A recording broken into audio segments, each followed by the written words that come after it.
అందరికీ praise lord. దేవుని నామానికి మహిమ కలుగును గాక. మీరందరూ బాగున్నారు కదా? మీరు పెడుతున్న ప్రతి ప్రార్థన రిక్వెస్ట్కి అందరినీ మేము ప్రార్థన చేస్తున్నాం.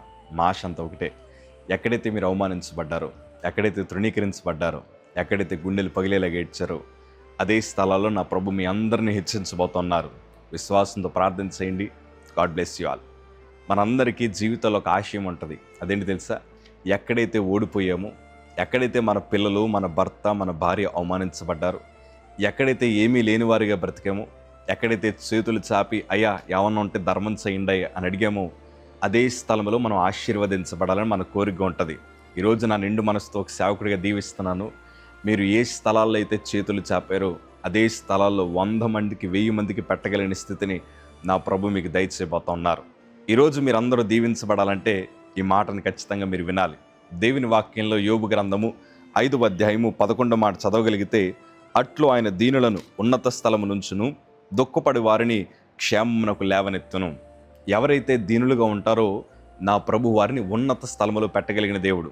ఈరోజు మీరు ఎంతైతే దీవించబడాలని కోరుకుంటున్నారో అంత దీనంగా ఉండడానికి ప్రయత్నం చేయండి. చదువుల విషయంలో కావచ్చు, వ్యాపార విషయంలో కావచ్చు, ఉద్యోగ విషయంలో కావచ్చు, అలాగే ఎన్నో రంగాలలో మీరు దీవించబడాలని కోరుకుంటున్నారు కాబట్టి మీరు దీనంగా బ్రతకండి. గర్వము ఎన్నడూ మీ హృదయాన్ని రానివ్వకండి. ఎందుకంటే కొంతమందికి అన్నీ వచ్చిన తర్వాత చాలా గర్వం పెరుగుతుంది. వాక్య లేఖనాలు అంటాయి కదా, నాశనానికి ముందు గర్వము నడుచును. కానీ మనం దేవుని పిల్లలం కదా, గర్వము ఎన్నడూ మన హృదయానికి రాకూడదు. దీనులుగానే మనం బ్రతకాలి.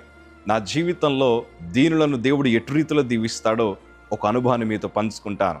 ఒకరోజు మేము హాస్పిటల్ నుంచి వచ్చిన తర్వాత 2014 మా తల్లిగారు మాతో చెప్పిన మాట, అయ్యా నీకు చాలా లక్షలు ఖర్చు అయ్యాయి, కానీ ఒక కుటుంబం మాత్రం నీకు 50,000 డొనేట్ చేశారు, వారికి మన థ్యాంక్స్ చెప్పాలి ఎలాగైనా అని మా తల్లిగారు అంటూ ఉంటే నాకు చాలా సంతోషం అనిపించింది. ఎందుకంటే మా క్లిష్ట సమయాన్ని వారు ఆదుకున్నారు కాబట్టి వారిని కలవాలనిపించింది.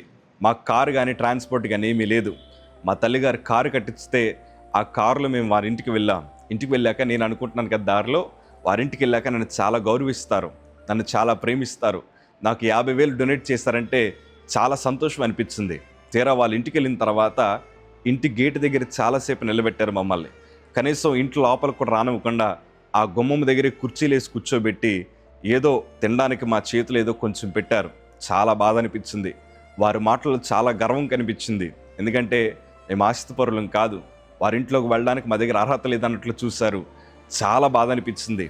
ఆ రోజు ఇంటికి వచ్చాక మా తల్లి బాధపడ్డారు, నేను బాధపడ్డాను. కానీ ప్రభు దగ్గర అన్నాను, ప్రభా నిజమే మా స్థాయి సరిపోలేదు కదా, పోన్లే ప్రభా, వారు ఆస్తిపరులు, వాళ్ళకి అన్నీ ఉన్నాయి, అందుకే మమ్మల్ని ఇంట్లోకి రానివ్వలేదు. కానైనా కానీ అన్నిటికంటే బలమైన ఆస్తి నువ్వే ప్రభా, నువ్వు ఉన్నావు మాకు చాలని ఆ రోజు ప్రార్థన చేసి ప్రభు సంద విజ్ఞాపన చేశాం. కానీ గొప్ప విషయం ఏంటి చెప్పన, అన్ని రోజులు ఒకలా ఉండవు.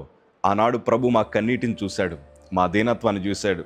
ఈరోజు వారి కళ్ళ ముందరే మేము అంచెలంచెలుగా ఎదగడం వారు చూస్తూ ఉన్నారు. దేవుడు తన బిడ్డలను దీవించు దేవుడు.